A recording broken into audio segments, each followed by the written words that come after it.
Hello, and welcome to this week's episode of A Mic on the Podium with me, Michael Seal.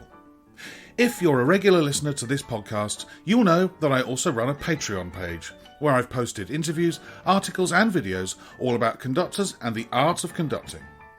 You can now pay for that content annually, and if you choose to do so, you get a 10% discount over your year of subscription.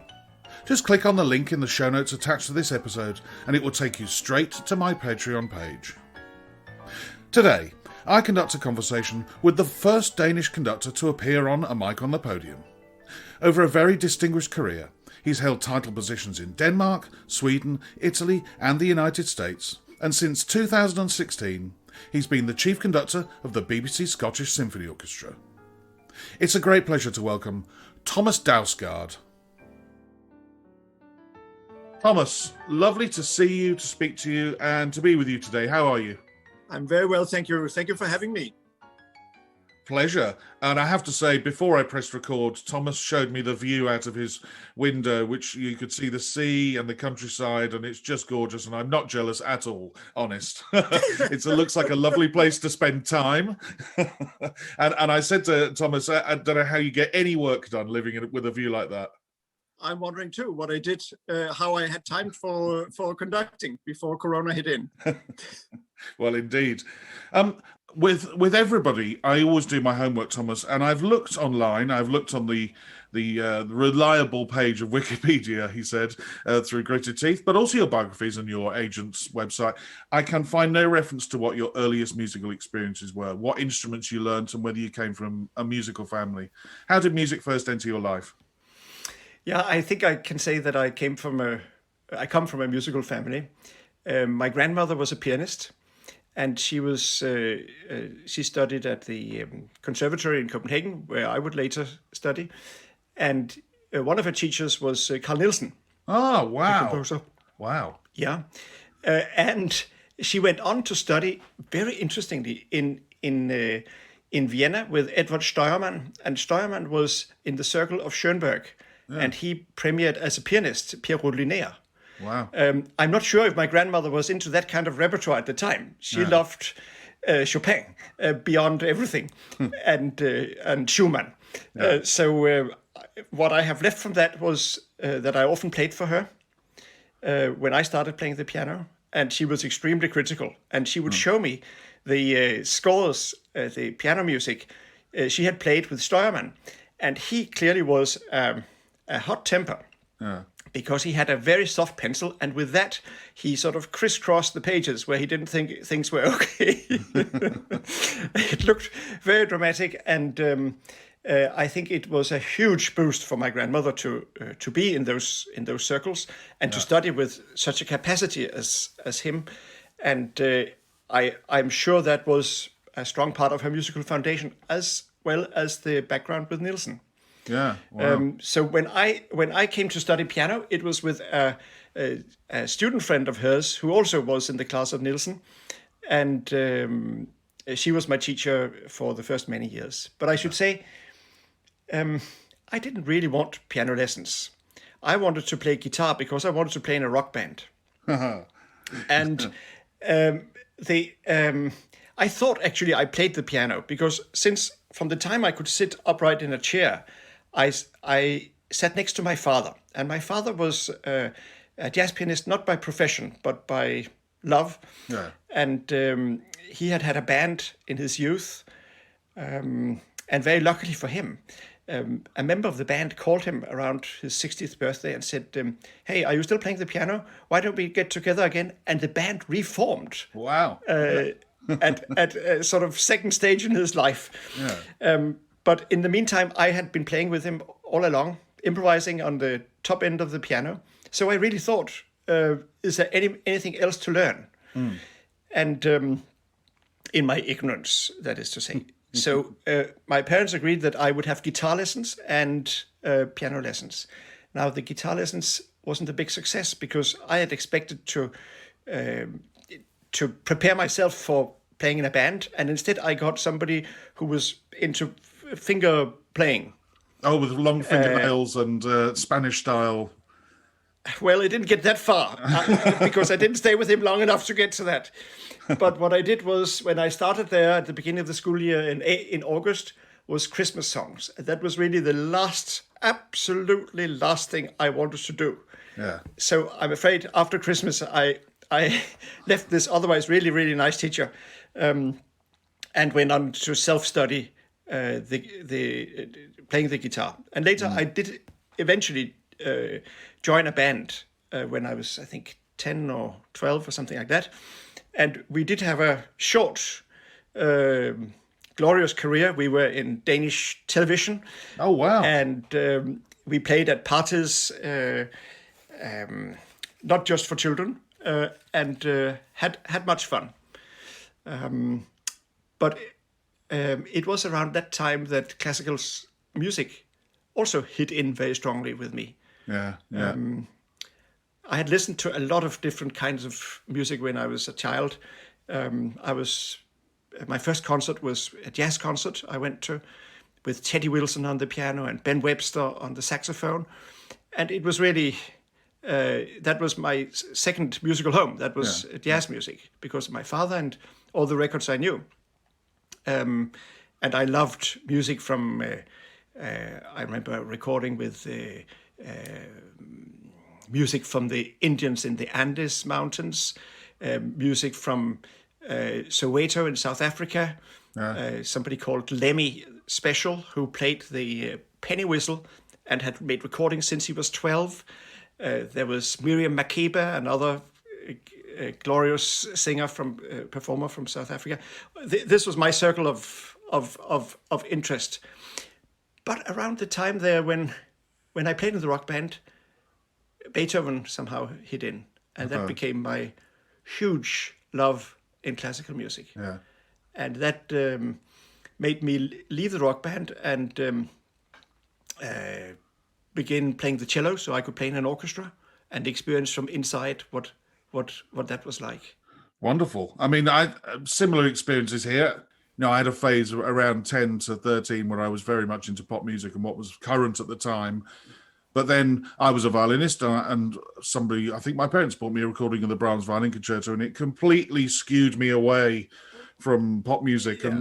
And the more, of course, the more you learned, the more I played, learning César Franck violin sonatas and things like that. That was it. Then I was down the classical road and I really barely looked at or listened to pop music ever since, frankly. Yeah, it has also been very difficult for me. I think now I'm in this year where I'm not really conducting. No. I have been revisiting these records from my childhood, and that has simply been wonderful because I can feel the joy bubbling in me exactly as it did at the time, and that is amazing. Yeah. I think for me the Beethoven was the piano music. It was the Pathetique Sonata. It was the third piano concerto, which completely blew me over, and I would listen to these every day and finally find somebody who could play me live the Pathetique Sonata, and I could just witness what it took to how it was physically possible to bring out all these things of one instrument. And I think the composition was also a huge inspiration for me. I thought I wanted to do everything. I didn't see a clear path ahead of me there. I was so in love with all these things that it was not until my piano teacher suggested, why don't you go to orchestral rehearsal? You've been now to concerts and to recitals and orchestral concerts, but wouldn't it be fun for you to see how they really work and how they prepare for the concerts? I thought, that would be amazing. I can't believe how can people actually talk about the music and imagine how does a soloist and conductor, you mentioned Brahms Violin Concerto, how do they actually get on and with the orchestra, how is this all communicated? Do they use words? Do they just show it, or what happens? So luckily her sister played in the Danish Radio Symphony, and through her I got arranged with the artistic office there that I could come in and listen to a rehearsal. And the first one was with Celibidache. Oh, wow. And I was told that I would need to be there half an hour before. And if I moved the slightest during the rehearsal, I would be thrown out immediately. Because this man was very temperamental, and nobody wanted to upset him the slightest. They were already running a huge risk by admitting me into the hall. Yeah. So I sat like a frozen something in the corner and watched proceedings, and was completely taken by what was going on. That it was actually possible for the orchestra to go from sounding like this to sounding completely differently. Yeah, it took a while. Yeah. And he didn't give in. No. And there was much screaming and tantrums going on. It would not have worked today. Lots of things with Celi Bardacchi took a lot of time, didn't they? I mean, not only performances, but I've watched him in rehearsals, and Celi Bardacchi would stop for a long time and really just talk. Absolutely. Which a lot of orchestral musicians, don't like, especially in the UK. They'd rather be playing than being lectured or talked Absolutely. at. But what an amazing baptism of fire to go to the first ever orchestra. It was Celi Bardacchi. Wow. I mean, that's amazing, isn't it? So you played the cello, and I'm assuming playing cello in orchestras, that also got you fired up because you were seeing people who weren't Celi Bardacchi rehearsing you. When did conducting first enter your head as something you might be interested in doing? That came through different strands. By being at the radio house every week or every other week after school, or actually I got free from school Wednesday afternoons to go there. Yeah. I subconsciously got into it, and then I would watch on television. There was one day, and that was unforgettable. Brahms' First Symphony with Bernstein and the Israel Philharmonic. And I felt so inspired by this. I felt that the music was like beyond what could be written on a page. Yes. It was taken into a different realm, and it was just happening in the moment. Yeah. Like they were writing it as they went along. It was, for me, pure magic. Yeah. And I think that was a game changer for me, as it was for me to actually begin to perform my own music. And the first time I conducted was performing my own work at high school. And I had no idea really what I was doing, but I enjoyed it very much. We share something in common, Thomas. So the first thing I ever conducted was a piece I wrote for brass. All right. Yeah, absolutely. And I would have been 16, 17. And I am sure I had no idea what I was doing either. And I remember regretting ever writing something in 7/4 slowly and then having to work out how to conduct it. But I mean, that was, I think that's often, with many conductors, and if we go way back, composers often or almost always conducted their own music before conductors actually existed. It is a relatively recent thing to divide up the professions. I mean, you say Beethoven, and he played the piano, the viola, and probably a few more things, as well as naturally conducting them and composing. So I think I came from that idea too. That it's my energy flows in music, and it has different expressions simply.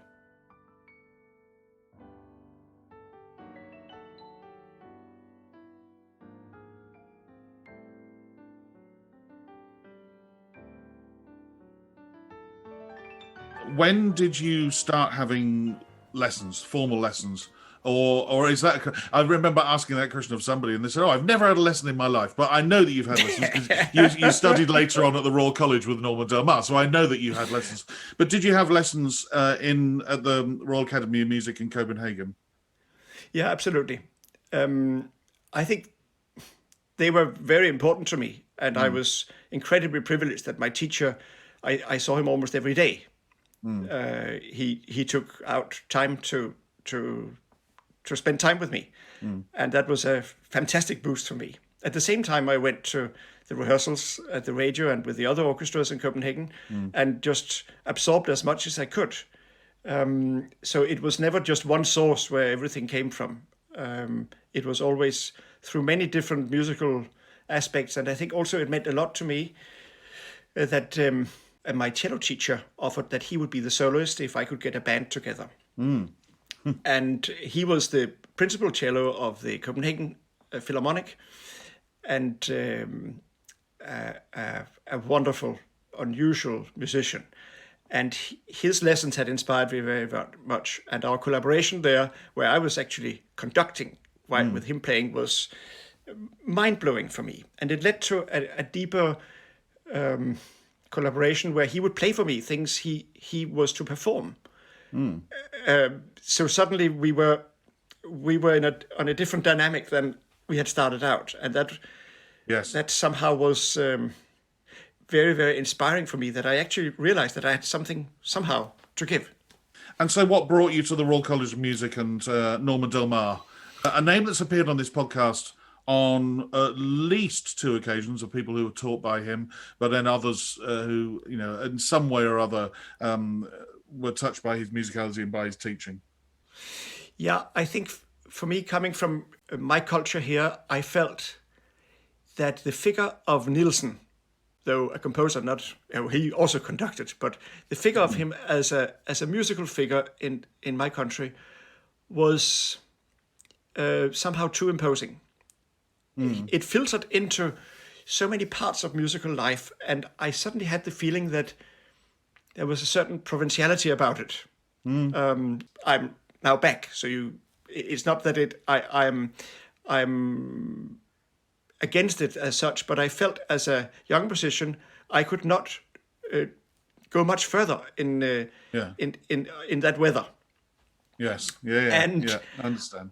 And as some years earlier, I had when I went to, I think when I was 14 or so, my grandmother who had studied in Vienna with Steuermann, took me to London for a week to go to concerts.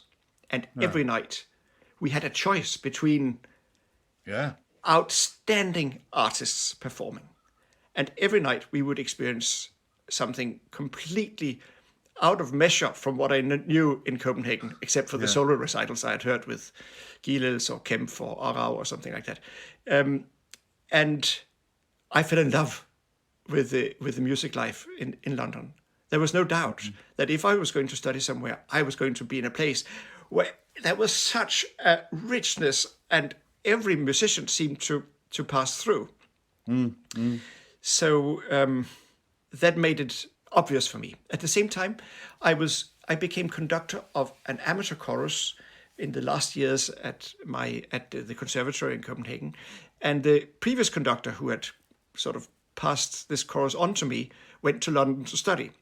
So that helped me further in asking him about where how he was doing and where he lived and how he managed with foundation support and all kinds of things. And he was a very generous man, and he came to mean a lot to me, even to this day, because it wasn't a given that as a colleague / competitor or whatever you call it when you're students together, you would be so generous with your information. Particularly because he went a pretty unique way there to go to London. And he would always say, the world is big. There's room enough for all of us. Yeah. And that is something really important for me to always carry with me. And he found a pianist who could accompany me. I played the Schumann Piano Concerto for the entrance examination, first at the Royal College. And since I got in there with Norman Delmar, I cancelled my application for the Royal Academy, which just by coincidence was a bit later. Yeah. And I had a actually wild experience at the entrance examination in typical Norman style, as I would find out. I was conducting a piece by Tippett, and I would say, I do this in 2, and he would scream, no, it's in 4. And I would then go on to conduct Brahms' first piano concerto, and I would say, which I wouldn't anymore, say in 6, and he would scream, no, in 2, but as if in 6. and then I had only been asked to prepare the first movement, and coming from from here, I had no score except for the photocopy I had made from the score at the Conservatory Library. Yeah. I had only copied the first movement because that was what we had been asked. But then he fired third movement. And of course, I knew it. I loved this concerto beyond anything. Yeah. But I had not really studied it. And I didn't really know up and down. So by the first scale of the piano going down into the orchestra, Yeah. I was totally out. And the orchestra broke down in fits of laughter. I did too, but most of all, Norman did. And it took him quite a while to recover from that. And we were all sort of just, out of our minds that it was somehow so funny that it could go so wrong. Yet nobody was really prepared for the situation. And it led to that since the director of the Royal College had watched this episode, Norman was called to his office and strongly rebuffed for his behavior. because what about the renommee of the organization? Yeah. If things are just thrown at applicants and then they are laughed at afterwards, I mean, what world is that? Now, it was really all quite wonderful, and he was very jovial and very kind to me afterwards, and talked about that he was himself in Aarhus at the time, the Danish second biggest city, with the symphony orchestra there, and suggested I come and watch some rehearsals there, and somehow he indicated that he very much wanted me to join his class. But, it gave me a glimpse of what I came to learn later, his fantastic humor. It could be at others' expense, but it was from a warm heart also. And it was music making from a warm heart as well. Yeah. And again, I don't think I can stress enough that it was such a different culture coming from here, because in the UK, you're blessed, you surely too, with a grade system. And in that grade system is incorporated sight reading. Yes.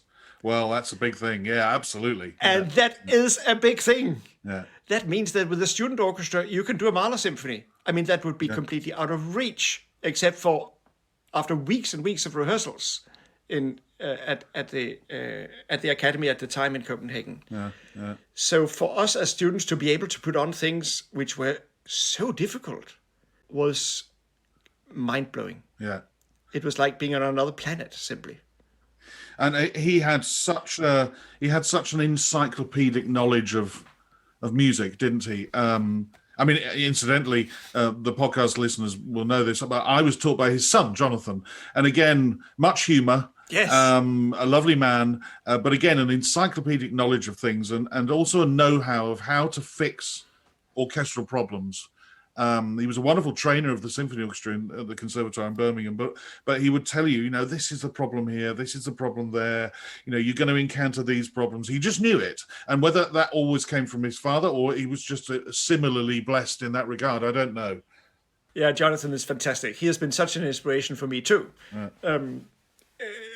Endless discussions about his editions, of course, has been super inspiring, and they could not come out of him if he also didn't have this very unusual mind, being able to dissect the things in a very rational and clear-sighted way. That's right. And I think what I love now, when Norman is not here anymore, is still to read his wonderful books on. I often read in the books about Strauss, and his humor just shines through in such a miraculous way. I can hear his voice as he would grade it through a beautiful story. And I think he had a very unusual talent for also writing and really bringing himself into the language of written text.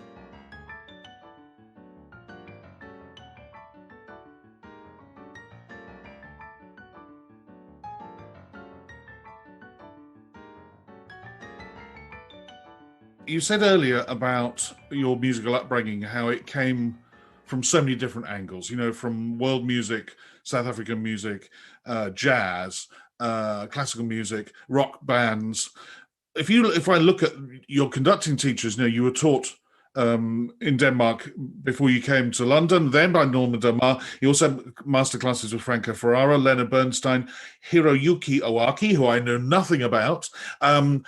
But just looking at those four names alone, that's four completely. Well, I don't know about Owaki, but the others, different conducting styles. Were you, much like your upbringing, taking things from each situation, adding it to you, and thinking, I can use this, or I'm going to discard that, or what was your approach when you go to the different teachers and different masterclasses? I think I have a certain curiosity, and for me, it wasn't so clear what I would take from one or from the other, but it felt like such a big, vast ocean to be dealing with music. It can go in so many different ways. And I think I wanted to know as much about it and to understand as many approaches to it, but that's after rationalization in a way. I was simply curious. I felt when I went to these masterclasses, after I had finished my official studies, I felt nowhere finished. And of course you are not. I mean, as you will know, it's an endless journey. And I guess I somehow sensed that at that time, that there was not one direction which could give me the full truth. And it maybe also helped me not to settle on glorifying one particular direction. Yes. I think it came from a culture where it was obvious that I had to find my own. And I couldn't just do something in awe of somebody else's interpretation. It was obvious for me that I really had to. It was natural for me, I would say, to find my own way. And for this, I collected inspiration right, left, and center.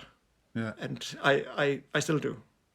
I think it's one of the most often said things by the guests on this podcast is be yourself. What's not often said is that you've got to find yourself to be yourself. You've got to find your own path. You've got to find your own way of beating, your own way of rehearsing, your own way of speaking. To be true to you, to actually then be true to yourself, and for then musicians to respect you and look up and say, well, he's not trying to be somebody else, he's just him, and then you can have a discussion as to whether you like each other or not. But which we all have those moments during a year. But that's an interesting thing, is that you to take all of these strands, and people ask me, who am I influenced by? The answer is I'm influenced by the fact that I played for 20 to 25 different conductors every year for 25 years, or 22 years or whatever it was. That's going to influence me. That's going to, good and bad. I mean, that's how it is. But, all of those influences end up with you being able to be yourself, wouldn't you say? Absolutely. Absolutely. And by being exposed to so much different, I think frees you up as well. Yeah, there was never somebody, you could also say, who took me under his or her wing, and that I might have enjoyed if it had happened, but it freed me up totally, because I was not asked to be loyal, musically loyal to anybody. I felt a strong need simply to be myself, and in a way also to. At the same time, distance myself from all these influences. Yes, I think the big challenge when I then actually came to work as a conductor after at the end of my studies, I felt I needed to throw out all the things I had in my ears, all the things I had heard up to then. Yeah. Of all the interpretations and performances I had heard of a certain piece, and start completely afresh, just sitting with the music. And there, you mentioned Jonathan Delmar. There, I think he helped me because, for example, when I came to perform and record the Beethoven symphonies with the Swedish Chamber Orchestra, I so much needed to look at scores fresh and with no editor or besserwisser who had filled it with their assumptions. Yes. To really just get to the source and let myself be inspired totally by that and see what happened. I think that helped me totally being who I am, searching for really what was in the ears of the composer and not how other interpreters were looking at it. And weren't they a revelation when those Bärenreiter scores of Jonathan's came out? I remember playing from them for the first time. I think Simon Rattle used I think the first one was number 9, possibly, and we played using these new parts. And I was just getting into conducting, thinking, "Oh, this is a game changer." To not use the old parts with everything was just a staccato dot. Everything had been sort of watered down. The bowings had been, edited over the years, and to suddenly get this, it actually made it sound different. And then when I started conducting, my wife bought me the pocket version of all of the 9 symphonies, and you flick through and you think, well, it really is a game changer. Of course, not all composers need that, but Beethoven definitely did. And what I like so much is that it leaves so many things open-ended. Yes. It doesn't solve. It doesn't give us the solutions. It presents us all the questions. Yeah. And I think that is what helps us also when coming back to it and doing it again. Yeah. That it speaks to us freshly. Yes. Without those layers of either tradition or indeed editions who have sought to repair on something. It really presents it in the bare truth. And I think when we played it to begin with, the editions hadn't come out. So he would fax through, at that time the fax was the quickest communication. He would fax through all his observations, all the things which he had asked to be put into the print, and we would transcribe that into the pages. I mean, it was an incredibly laborious task at the time. I bet. And I also asked him to come and talk to the orchestra and talk about his thoughts on this and how it came about, and so that everybody really owned this process. That was really important for me. That we all tried to search and think about the left open questions there. Yeah. Well, we're going to come on to score study later on, because every conductor I ask a question about score preparation and study. But you mentioned the Swedish Chamber Orchestra, an orchestra you were principal conductor of for 22 years, which must have been your first love, really. And then you go on to Danish National Symphony Orchestra. You're honorary conductor of the Orchestra della Toscana, Seattle Symphony Orchestra music director of, and also BBC Scottish Symphony Orchestra. Now, 2 of those orchestras, the Danish National Symphony Orchestra and Seattle, you started as principal guest and then immediately became music director or principal conductor, which is it's a different way of getting that job, because more often than not, the big job comes up. There's a search committee. They go through. They think, well, we've got our principal guest. We need to find a new face or a new name. But twice now, you've sort of gone in by stealth, the slow burn, appeared as principal guest, and then got the big job. Do you think that's a better way of getting that job, because you've already formed a relationship, and then it's much more like a slow romance rather than speed dating, which is what often a music director search can be. It's a speed dating system.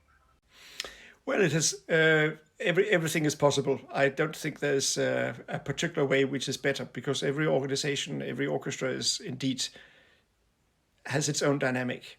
They're different. And I think with the Swedish orchestra, I had been there once.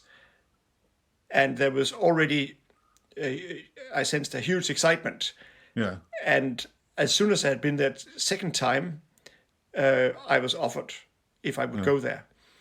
Now, with the Danish radio, I performed with them and played with them for many, many years before I became principal guest. Yeah. I had done tours and recordings and whatnot with them at that stage. And I was very happy to become principal guest. Yeah. And I think it meant that we knew each other very well. Of course, when I began, and I knew the organization very well, and I could quite immediately move things in a particular direction. Yeah. Rather than growing into it and seeing where things went. But again, when I talk of it like this, I think back of the Swedish Chamber Orchestra, and I moved things immediately as well. We started recording Beethoven symphonies after a few months. Yeah. So I think there's nothing particular to be extracted from it. In fact, I don't think I had thought about that it had happened several times in my life, that it had come from the principal conductor position, guest conductor position. I think in Seattle it also brings a knowledge to the musicians, since I'm not living there. After all, I lived in the same city as the Danish Radio Orchestra. It helps me. I know the musicians much better than if I had just been visiting a few times in advance. That gives me a huge advance, since it is not my back garden. Yes. Yeah. So I think if we want to achieve something deep and meaningful, yes, it can be done by some magic or the spur of the moment. Yeah. But I admittedly like something which has a deeper, longer understanding.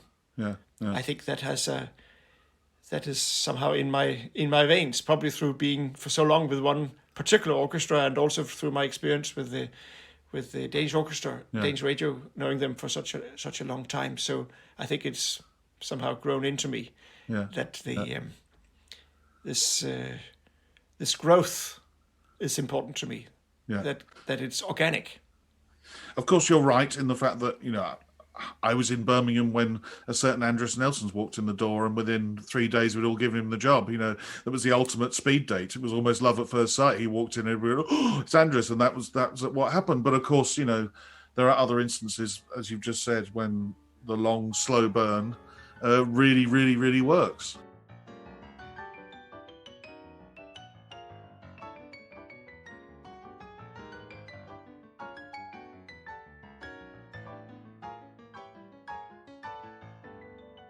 My next two questions are sort of linked, and they're also linked to what we've just talked about, in the fact that, you have commitments each year to 5 orchestras.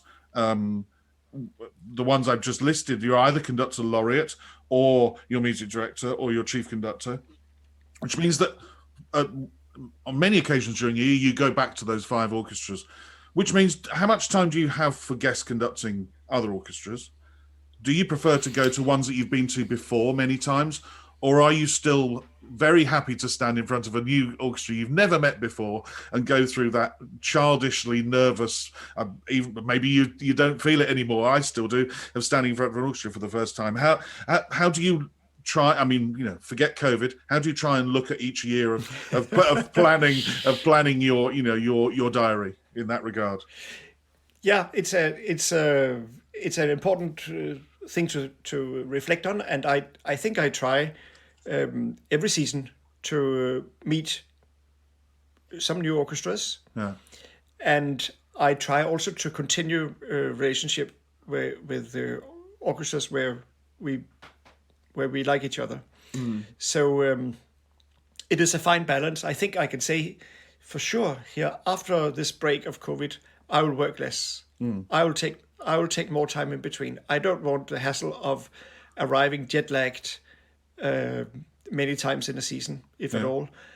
I want to come down in gear, as I've experienced it now, much more often, and feel that sort of flow of inspiration I get from the waves of the ocean, the singing of the birds, and the quietness, because orchestras often live in big cities. Yes. And we are in places far away from where it all begins, in silence. Yeah. And I feel I would like to experience that more in the coming years. So I will clearly be doing less. Yeah.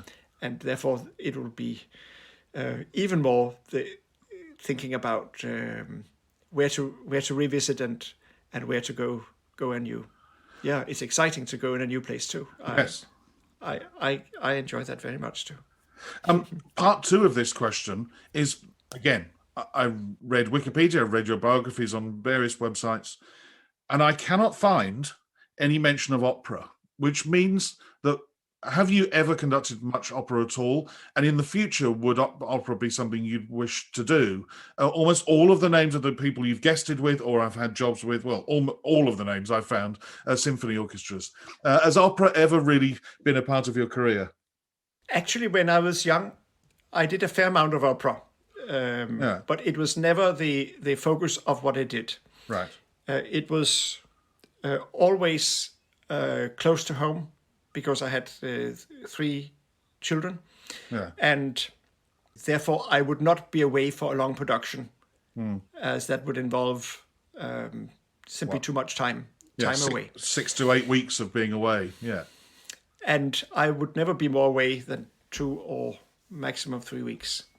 So I would do productions at the 2 Danish companies, the Royal Opera and the Jutland Opera, which was a touring company. And I enjoyed that very much. I loved the excitement of the stage, the whole theater of the stage, involving so much more than music, lighting, dance, scenography, the whole acting on stage, and then on top of that to have an orchestra and chorus. I mean, what more can you ask for? Yeah. And bringing to life some essential masterpieces. That was sublimely inspiring for me. At the same time, I experienced, I think, often at the Royal Opera House that the orchestra would change quite a lot from performance to performance in personnel. Yes. and I guess that reflecting on that afterwards, I felt, I guess that's not exactly what ideally what I would like to spend my time doing. Yeah. I love the concentrated, intense work with the music over a few days and then concerts. Yeah. Then it can be many concerts. It can be touring. It can be recording of it and so on. But this compact time, where we stay together. It's the same musicians through and through. That's a particular kind of intense bomb going off in concerts, and I just didn't always have that sense with the opera. Yeah. As soon as you change so essential people in the orchestra as the concertmaster or principal wind players, I mean, where are we then? Yeah. So at that time, it became clear to me that my priority would not be in that, and I simply just found myself thriving more in the compact symphonic world. So in my next life, with a different temperament, I will maybe attempt opera more. True to this podcast, it's an open, honest answer and a wonderful answer, and the reasons you give are, absolutely so important. The idea of turning up for a 5th or 6th performance and half your woodwind section and the concertmaster is different from the night before would drive me insane. It would drive any conductor insane. One final question before we do the 10 questions. And it's a question I've asked pretty much every conductor, Thomas, and I'm intrigued to know whether you're in one camp or the other. When you come to learn a new score, do you have, or it could be revisit an old one, do you have a system? Do you sit down at the piano, or do you just sit at your desk and use your inner ear? And more importantly, for the conducting geeks and students who listen to the podcast, are you a scribbler in your scores with pencils and colours, or do you write nothing at all, like some other people I've spoken to very recently? How do you do it? How do you go about it?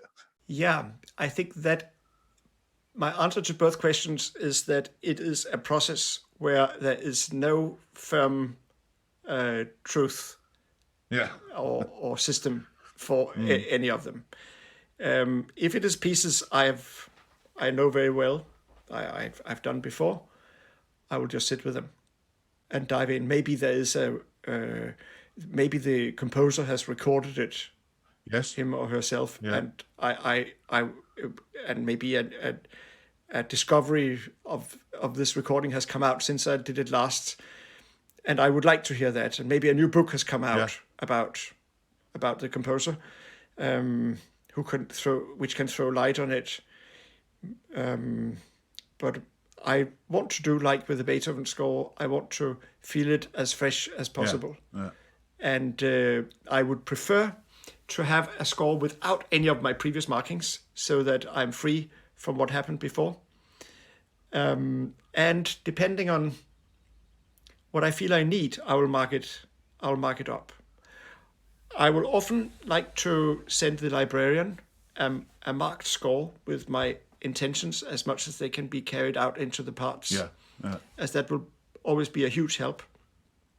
And the backside of that is, of course, that it fixes me to some decisions which I might, in the months between that time and the performance, might change in my mind. So I'm very careful not to box myself in by decisions on everything, but keep some questions open, as it isn't a must that everything is mentioned in the markings, of course. And then it's a question of timing. It's a question of how well do I know it, and relating that to how late do I pick it up. Yes, of course. Yeah. Or how regularly how often do I revisit it more and more intensely towards the time of the performance, because I want to get back to the state of mind as me hearing it for the first time. Many of the pieces I would perform today, I would have heard as a teenager or as a child, where at least for me, music made a huge impression. Huge kind of life-changing impression to hear for the first time Beethoven's Seventh Symphony. Yeah. And when I perform it, I want to be back in my shoes at the time and feel that exaltation, this huge joy flowing through my body from experiencing this music. And that is what I would like. I would love the listeners to feel when they hear it. And I want to feel it myself, to find my own boy inside. And that is a careful juggling of time, that if I begin too early and get too comfortable with it too quickly, I might also find too comfortable solutions and expressions. I want it to be fresh in me. So it is a strange race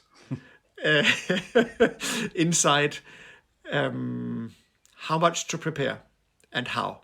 So it really depends on every single piece individually, how I would approach it. And I guess that also helps me keep it fresh. There is no rule. I won't necessarily bring out all my pencils for every piece.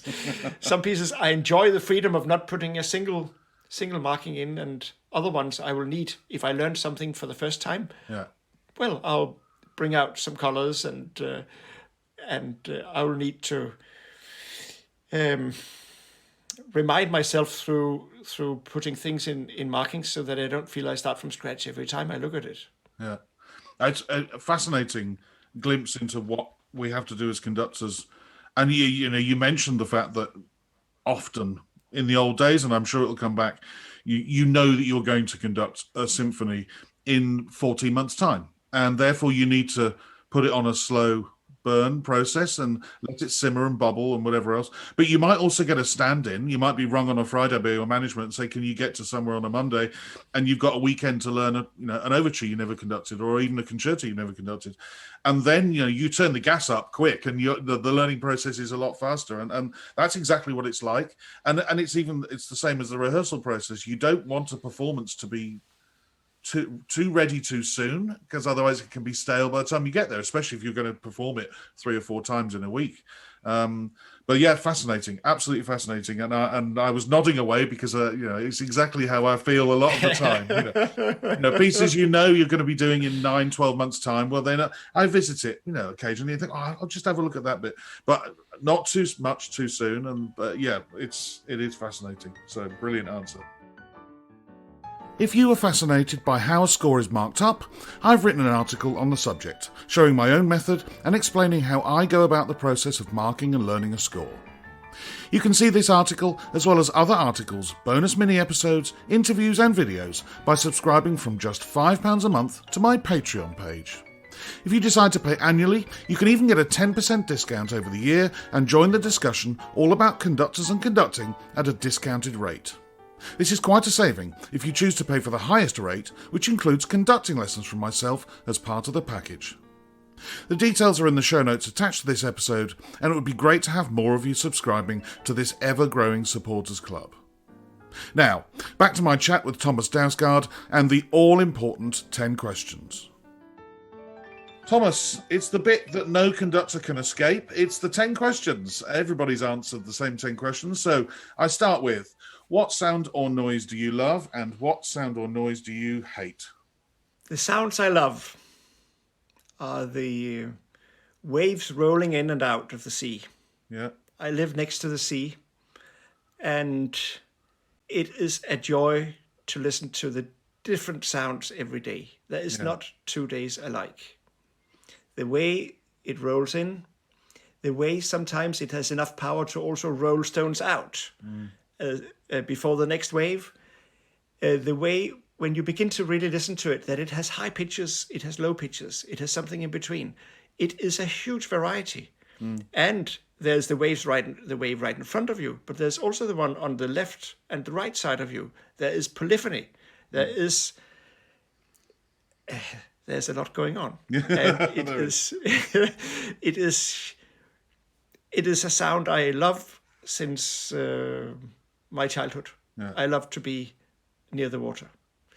I love when I'm away from it. I love the song of the blackbird. Yeah. I'm super fascinated by this simple-looking bird producing improvisations like we can only dream of. I think Beethoven would have been envious. Yeah. It is like flowing out of an endless source. And I think that's a wonderful image for myself when trying to make music.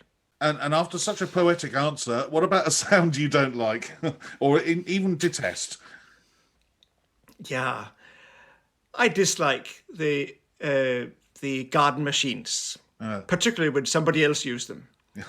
And I dislike the noises of a building site enormously. I dislike the machine sounds, I guess.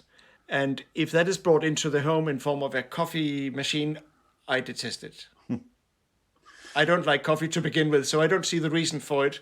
But so I can appreciate others' delight in the taste. I find the noises of these machines really, really disturbing. And in a day, I need to wake up slowly with my ears waking up slowly too. So a day without these kinds of sounds at the beginning is a good day. If you had 24 hours free, what would you spend it doing? I would spend it with my partner, with my sons, and I would spend it in a place where I could find silence, where I could feel this tickling in my body that every sound is exciting coming from the silence. And I want to feel alive I wanted to be in surroundings where I could feel alive, realizing everything anew. So, that is in nature. That is where I feel there is something divine at play, something bigger than myself. And I need to recharge in these places, and I would always seek that out if I had even less than 24 hours. Well, having seen the picture out of the view outside of your window and heard your last 3 answers, I now know exactly why you live where you live. That's if only in podcast land I could show people the picture I saw, but there we go. You'll have to trust it from me, dear listener. It's a wonderful view. Going on, number 4. Who would be a favourite conductor of yesteryear? I mentioned that I had been in London for a week with my grandparents when I was a teenager, and had been overwhelmed by going to concerts. And there was one particular concert which stood out. And I felt the concert hall, Royal Festival Hall, turned into some kind of cathedral. Which is difficult for that hall. It's rather dry hall. That doesn't happen very easily. Yeah. But it became a spiritual place. Yeah. And the conductor was, of course, Giulini. the Italian Carlo Maria Giulini. And I was lucky later on to hear many concerts when I was a student in London with him, and many rehearsals, to meet him a few times briefly, and somehow feel part of his divine spark. I thought he was in a different realm somehow. And I sensed in his performance a touch of something much, much bigger than ourselves. And he was a medium for that. He wasn't just an extremely musical guy. He was in contact with something divine. Well, he's a name who's barely, if at all, ever come up as the answer to that question. And I've wondered why. I've got a few recordings of his on my collection behind me. One in particular of Bruckner's Eighth Symphony, which I cherish and always go back to because, like you said, it's as if he's taking us to a different place. But I'm so surprised he's not come up before, and I'm so glad he has now. Thank you, Thomas. That's a wonderful answer. A conductor whose name has barely appeared. Now, question 5 is a question which some people find cruel. Some people don't mind answering at all. And occasionally, some people have actually refrained from answering, which I've found most peculiar. And that question is, who would be a favourite current conductor or conductors? Yeah, when you sent these questions some days ago, that was a question mark in my head too. And I feel that I don't have enough insight today. I don't follow enough of the conductors today, and those I knew from going to rehearsals in Copenhagen, and those I studied with, they have long passed away. Long gone. And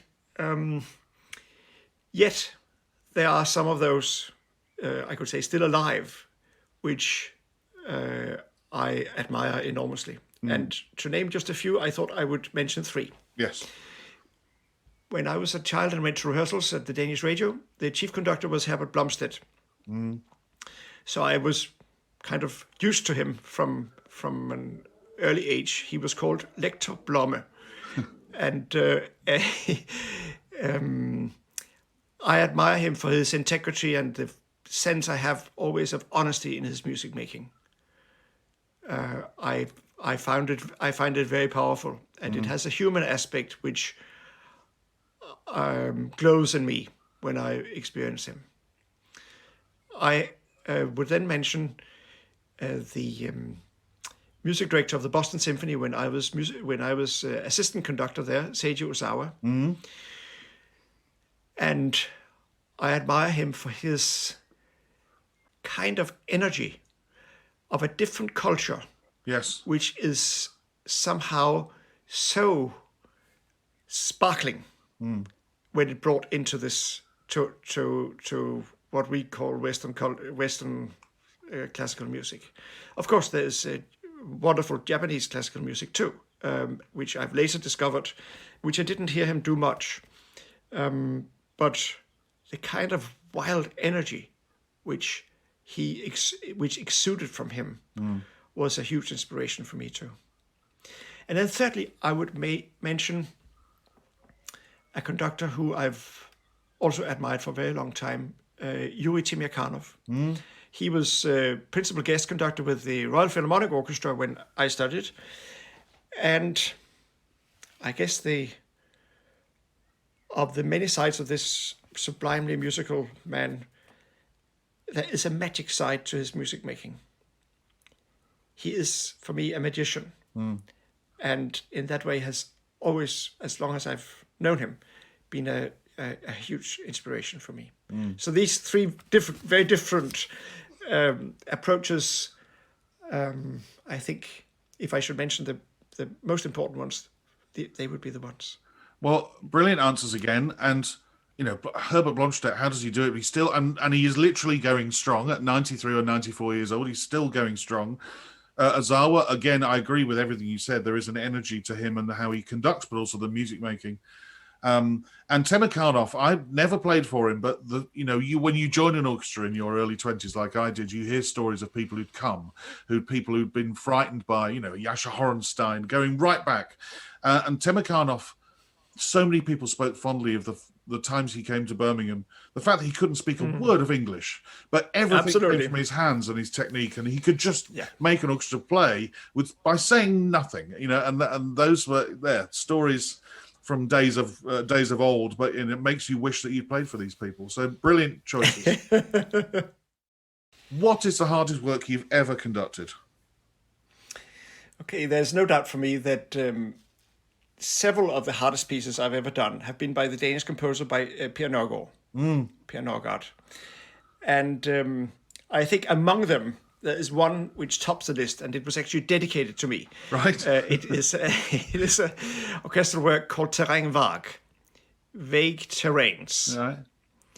And as with all Dausgaard's music, it was rhythmically very, very complex. On top of that, there were voices parts which one part would accelerate while another one would be slowing down. Yeah.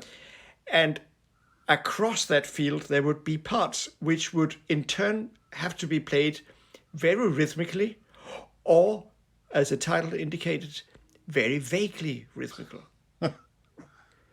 So you were faced with a score where really the answers were not there until you were with the orchestra. Yeah.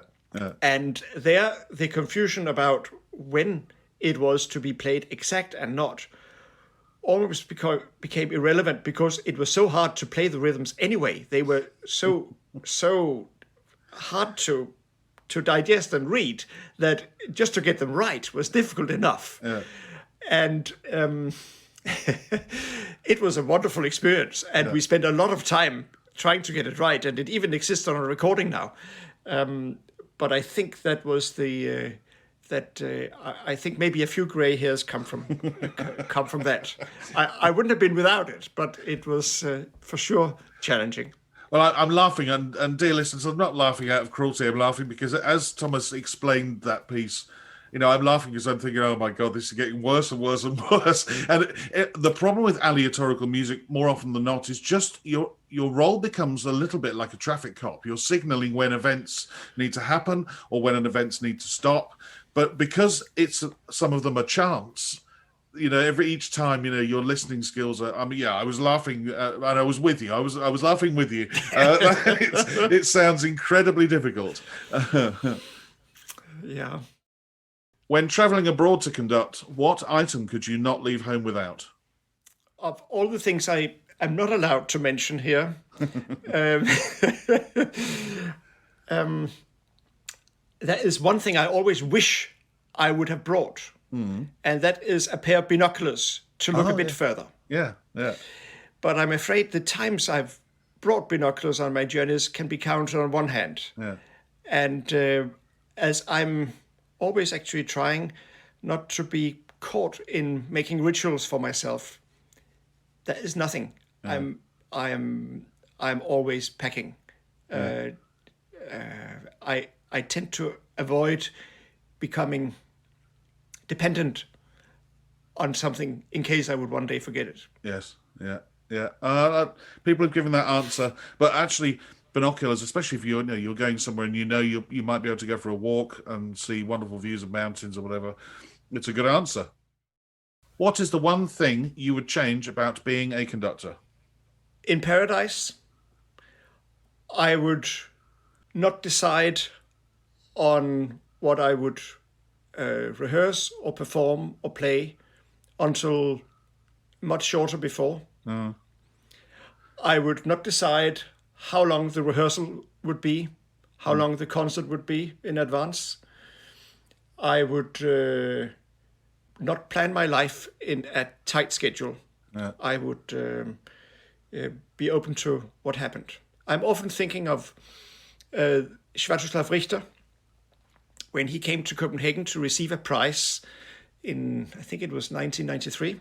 He played Diabelli Variations, and it was a very moving performance, and you could say a big success. So he was asked afterwards, Mr. Richter, would you consider coming back to Copenhagen and perform here? He had not been to Copenhagen, if at all, for decades. I had certainly never heard him here before. And he said, yeah, I would love to. well, maybe then in 2-3 seasons, he was asked. I said, no, maybe in 2-3 weeks. And people thought they had misunderstood what he said, because surely he wouldn't be free in 2-3 weeks. He was surely had a busy travel schedule. But no, he liked to go where he liked to be, and he, in his later life, tried to avoid planning, and he brought his piano wherever he liked to go. So yes, he returned 3 weeks later and played a completely different program, and it was a major event for a decade. Those two concerts. Yeah. So I admired at that time that it was possible, and with all our planning, I have enjoyed here in this Corona year to think of planning in much shorter term. Yes. Much more short term, even though it has not happened, any of it. I have enjoyed the thrill of that and the freedom of that. And that has put in perspective the kind of many years ahead planning of exactly what you're going to play in years ahead. And if I lived in paradise, I would do it differently. Well, I think it's one of the positive spins of the Corona year, as you called it. The COVID period. Is I think some orchestras, when they go back, are not going to suddenly come up with 18 months of concerts and schedules. I think some people are going to tiptoe back in, and they're still organising things only a few months in advance, which, in our terms, in our world, is almost the next day. A couple of months or a couple of weeks in advance is nothing compared to the old days. So maybe some people will embrace it for you. I suspect an awful lot will want to go back to the old days, but who knows? Well, it's also our approach to how we announce concerts, I guess. Yes. That there is a danger in our world becoming more and more limited to the much beloved lollipops returning every season. Yeah. And unfortunately, the lollipops have a tendency to become fewer and fewer. It is not likely to be an expanding series of lollipops. It is narrowing down, and I think the way we announce concerts today, where we often mention one piece on the program without the totality of the program, because after all, it is a piece of art if it's done well to put a program together. Oh, absolutely, yes. But we go out and say, this is a program, Tchaikovsky 5. We lose a lot of quality by announcing it like that. And we lose, I think, also in the future, the sense that it is so much more a program than that one piece in the program. Yeah. However much we love it. And I would love that again, if in paradise, I would love concerts where the programs were not announced. Yeah. Where it was the thrill of a live concert, which was with those and those artists, which was enough. And out of that, something would surely happen. Yeah. And it would take away the, for me, slightly unhealthy focus on those things I call the lollipops. However great they are, and however much I also want to have them in every season. The way we go about them today, I find a little bit in the risk of being destructive for the future. What profession other than your own would you like to attempt? Yeah, I think I've dreamt of being a writer. I've dreamt of being an architect. I've dreamt of being a gardener. And I would say right now I'm also trying something else, because in this Corona year, I have been wanting to do something meaningful with music, though it has all been at a distance. And I've missed the contact with the musicians, with the composers, with the soloists, with the audience. And I feel the group which is particularly let down, perhaps, are the children. And out of all this has come the idea that I make a YouTube channel. And in fact, it will air first time next Friday. and it will be very short episodes, about 10 minutes, on music I love, mostly classical, also other things, and I will talk about it, what I love about it, and I will combine it with drawings I make. I didn't realize my urge to draw, but it has come out naturally in this process. And it is at the end an encouragement for those who watch them to share with me their artwork. Yeah. And not freely. It can be indeed any kind of artwork, but for each episode there will be a kind of theme to it. So the first episodes are there are several of those about Beethoven symphonies now, which we also spoke about earlier. Yeah. And say with the first symphony, one of the essences of that, I would say, is improvisation and surprise. Think of the beginning. Yeah. It comes out of somebody loving to surprise his audience, somebody totally at ease with improvising. And thinking about those two things, we are improvising all the time. In our talk today, you might have sent me the questions, but I end up improvising my answers anyway. Every answer I give you, I've probably been asked those things before. Yes. But I'm improvising along, like you are improvising how you respond to me then. Yeah. We are all masters in some way or another of improvising throughout our day with what we do. However much schematic sense there is underneath, we are indeed improvising. And with these things in mind, surprise and improvisation, would you like to share a piece of art? Would you like to share a drawing you've done, a dance you have caught on video, or a photo you liked, or something else? And in that way, I would like this channel to be a kind of interactive exchange between people. And I guess I give this spark for it by through the music I present. Well, fascinating and brilliant answer. And you're definitely the first person who's, if I could distill it down to being a YouTuber as a change of profession, then that's right. You're the first one, and it's a brilliant answer. Absolutely fascinating. What I will do is, dear listener, if you look into the podcast notes below, you'll find the link to Thomas's YouTube channel, and it's been there since May the 28th. I have no idea yet, Thomas, when this episode will come out. Probably in August or September, but I may well try and bump it up the list. I can't get it in for May the 28th though, but it'll be in the details below, and so anybody can go there and experience it. And I will be plugging it like mad on social media and on YouTube myself when it goes live. So brilliant. Great. If the world were to end tonight, what would be your choice of final meal and drink? There's no doubt for me that though I'm not overly fascinated by food and I wouldn't spend much time with my last meal, what I would eat would be Japanese-inspired food. Yes. And this I owe to the tour I did with the Boston Symphony and Seiji Ozawa in Japan when I was assistant conductor with the orchestra.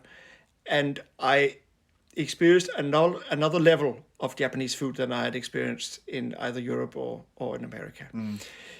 And what I loved about it and still love about it is the very gentle differences in taste. Again, it's in a way undemonstrative, however demonstrative it can look. Yes. And beautiful and exquisite, and aesthetically very pleasing. It awakens your senses. Yeah. And makes you feel alive. And I guess that is the essence of what I love about it. Yes, and I would have some sake with it. Warm or cold? Now I'm going to divide the audience. Warm. You're going to go warm, okay? That's right.